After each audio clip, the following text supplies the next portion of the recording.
Ok, bueno, mi nombre es Karina Granados, mi compañera Andrea Moya y yo les vamos a hablar de agresividad y coerción sexual en primates del pavor de Encatarrino. Bueno, bueno, los machos, en muchas especies intentan reproducirse con múltiples hembras para aumentar su éxito reproductivo, ¿verdad? Mientras las hembras intentan aparearse selectivamente e invertir en su descendencia, lo que conduce a un conflicto intersexual. Y aquí es donde entra el concepto de coerción sexual masculina, que es el uso de la fuerza en un contexto sexual para restringir las elecciones de la hembra. Es decir, puede, pues sirve para aumentar la probabilidad de que una hembra se aparee con el macho agresor o para disminuir las posibilidades de que se aparee con otros machos. Siguiente. Existen dos tipos de coerción. Se habla de la directa, que esta puede aumentar las posibilidades de que una hembra se aparee con el agresor de tres maneras.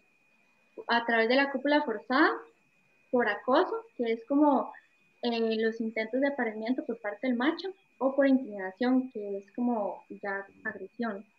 Y también está la coerción indirecta, que es cuando los machos intentan disminuir el éxito de apareamiento de otros machos mediante la protección de la pareja, el castigo de las hembras que intentan aparearse con otros machos, la interferencia de la cópula, el secuestro de hembras o infanticidio. Siguiente. Bueno, como se sabe, los machos de chimpancés generalmente son dominantes sobre las hembras y la agresión se observa con frecuencia. Las hembras a menudo son víctimas y hay que recordar que la agresión no solo se da hacia las hembras en estos contextos sexuales, sino que también se da en contextos de competencia por alimentos o dominio social. En este estudio que realizaron en el Parque Nacional Tai, con esta especie de chimpancé, eh, ven que la agresión por parte de los machos a las hembras ocurre con igual frecuencia en hembras en celo y hembras que no estaban en celo. Es decir, parecía que no aumentaban un contexto sexual. Y parece que es común que la mayoría de los ataques hacia las hembras no se den en este contexto, sino que se den en general para mantener la dominancia. Entonces, de aquí concluimos que la coerción directa no es tan común y tampoco tan exitosa, porque también en el gráfico que vamos a ver a continuación, digamos, en el gráfico A, es el porcentaje de interacciones sexuales con y sin agresión por parte de los machos, y vemos que las interacciones se dan más cuando no hay agresión. En el gráfico B, es el porcentaje de interacciones sexuales agresivas en las que la agresión se da durante la solicitud, después de la resistencia de la hembra o después de la copulación. Y vemos que la agresión es como al inicio, durante la solicitud. Luego, en el gráfico C y D, es el porcentaje de interacciones sexuales que llevaron al apareamiento o no llevaron al apareamiento. Y vemos que en el C es después de una solicitud agresiva y en el D es después de la resistencia de la hembra, y cuando la hembra se resiste, generalmente no hay apareamiento. En este otro estudio, ven que la agresión por parte de los machos de alto rango hacia las hembras durante los periodos en los que ellas no estaban en celo se asocia positivamente con la posibilidad de paternidad. Entonces, esto indica que los patrones de intimidación a largo plazo permiten que los machos de alto rango aumenten su éxito reproductivo. Entonces, en esa comunidad, la coerción sexual como intimidación a largo plazo es la estrategia que utilizan los machos para mejorar su éxito reproductivo. Entonces vemos que las interacciones agresivas no se dan directamente en la cópula tampoco. Bien. Bueno, en el caso de orangutanes de la especie Pongo pigmeos, los machos suelen ser muy agresivos. Aquí vemos donde el macho posiciona a la hembra por la fuerza para la cópula. Entonces, este de arriba, no sé si pueden ver el mouse, bueno, pero el de arriba es el macho y abajo está la hembra, que está completamente en el piso e incluso se ve como que está mordiendo al macho. Este comportamiento es más común en la etapa de maduración subadulta, donde los machos todavía no han establecido su área de distribución. Entonces se cree que por eso también La hembra es más perceptiva hacia el macho adulto que reside en su misma distribución, es decir, que él ya tiene un área establecida. Y es importante mencionar que proceptivo quiere decir que debe ser cumplido o acatado. O sea, no es que la hembra escoge como tranquilamente copular con el macho, sino que ella ya sabe que es su obligación. Y también para reducir el acoso y la agresión sexual por parte de los subadultos, las hembras realizan asociaciones con machos adultos. Entonces tienen pequeños grupos con otros machos, incluso con otras hembras. Entonces los subadultos, igual, aunque intentan forzar la cópula, sí se reduce mucho, digamos, que tanto acosan a las hembras. Bueno, en esta especie de babuinos se da mucho el secuestro de hembras. El secuestro también es un tipo de coerción sexual que implica la remoción forzosa de una hembra de su unidad social. Entonces, este es un comportamiento que vemos en esta especie que es muy complejo porque los machos compiten por una hembra y esta luego es asaltada por su secuestrador. Entonces, ella es sometida a agresiones y para condicionar su comportamiento al cambio de una edad, lo que tiene un costo reproductivo asociado a la hembra, ya que, digamos, la dispersión de las hembras entre unidades, que es la base social y reproductiva de esta especie, está relacionada con una estrategia reproductiva masculina más que con una estrategia de la hembra.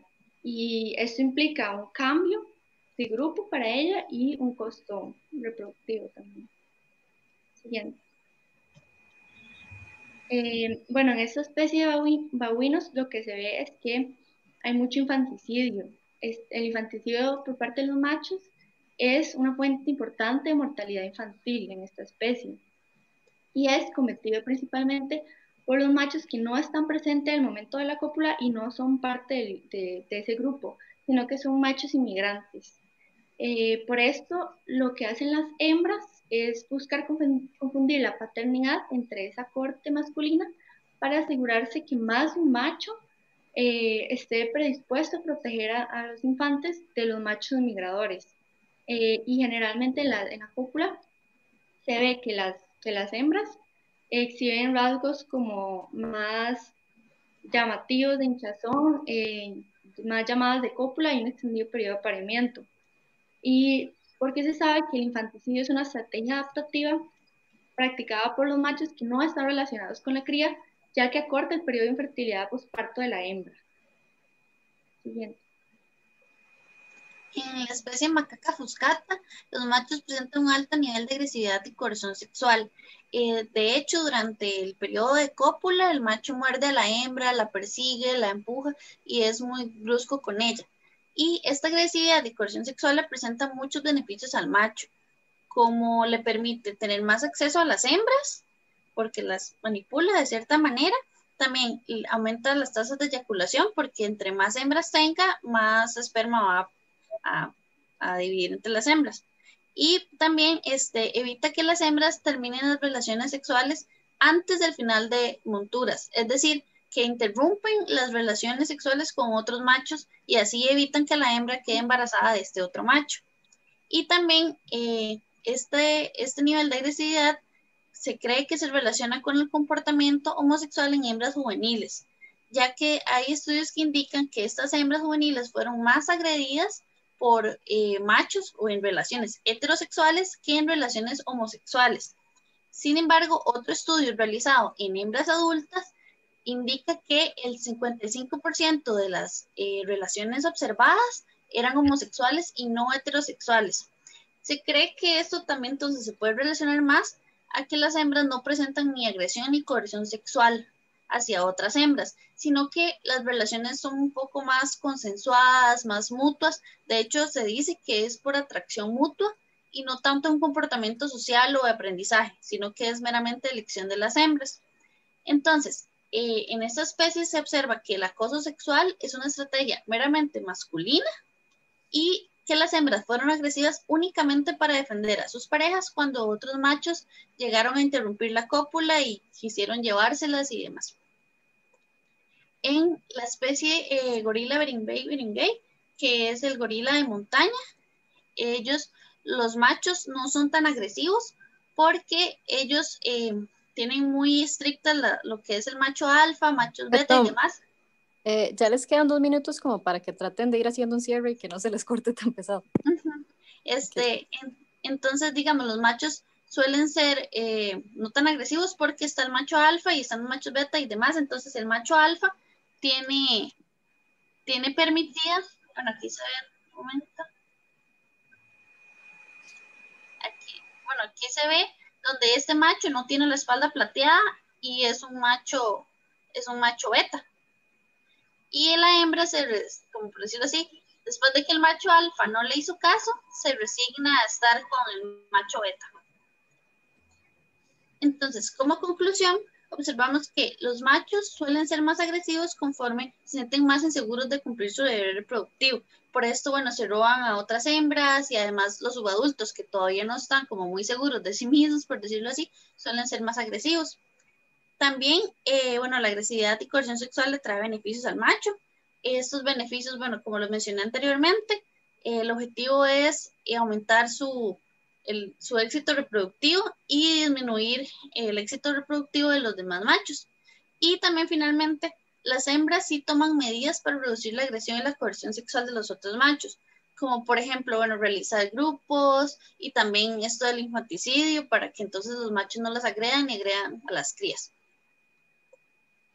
Y muchas gracias. Y bueno, acá están las referencias que utilizamos para la presentación. Muy bien. Ok, perfecto. Entonces, yo puedo hacer una pregunta, Oscar. Claro, una pregunta de Tavo y una de un estudiante. Ok, muchas gracias, jóvenes, y se ajustaron bien con el tiempo. Vamos a ver, hay un montón de cosas interesantísimas con respecto a esta temática. Siempre se había creído que las hembras gozaban de una libertad relativa para expresar sus preferencias sexuales en ese tipo de sociedades. ¿Qué piensan ustedes al respecto? Por lo que ustedes investigaron, aparentemente no es así. Esa libertad relativa de las hembras no existe, ¿o sí? Bueno, por lo que yo leí, yo creo que sí existe, porque, bueno, es que no se ha visto este comportamiento tan común en muchos primates. Me parece que únicamente, bueno, lo que yo leí, únicamente en bonobos y en macaca fuscata.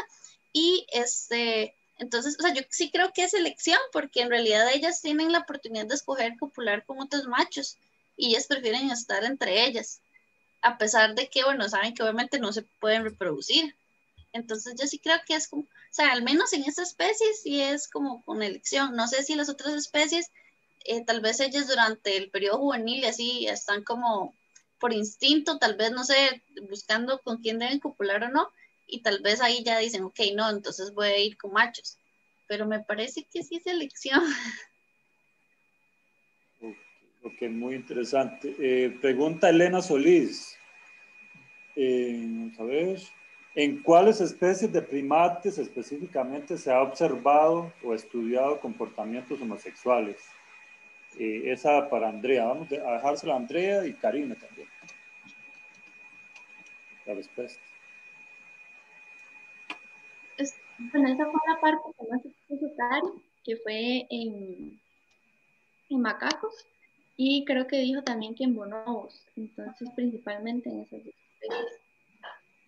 Ok, esas son de las especies que ustedes investigaron, pero quiero ampliar un poco el comentario, a pesar de que eso va a aumentar el tamaño de la clase, pero va a ser muy breve. Comportamientos homosexuales también se han observado en primates del neotrópico. No tanto que llegue, digamos, a existir penetración o algo así, pero principalmente machos, besos, abrazos, juegos sexuales. Es relativamente común, por ejemplo, en ateles, en alguna forma en cebus, en zapallos y otros primates de Sudamérica. Entonces no es algo exclusivo, digamos, de Catarrina. Sí, yo de hecho había leído eso, pero me pareció que en machos es más como para aprender las medidas de cortejo o cómo deben aproximarse a las hembras y demás. O sea, bueno, al menos en lo que yo he visto no es como tanto una lección, sino es como más patrones sociales, porque de hecho en el artículo especificaba muy bien la diferencia entre patrones sociales, que son como conductas de aprendizaje, y la elección de tener una pareja homosexual, porque ellas de hecho, bueno, sí se escogen entre sí y sí hay, como por decirlo así, una interacción sexual física bastante fuerte. Entonces ellas sí se, por decirlo así, se atraen, de hecho, sexualmente.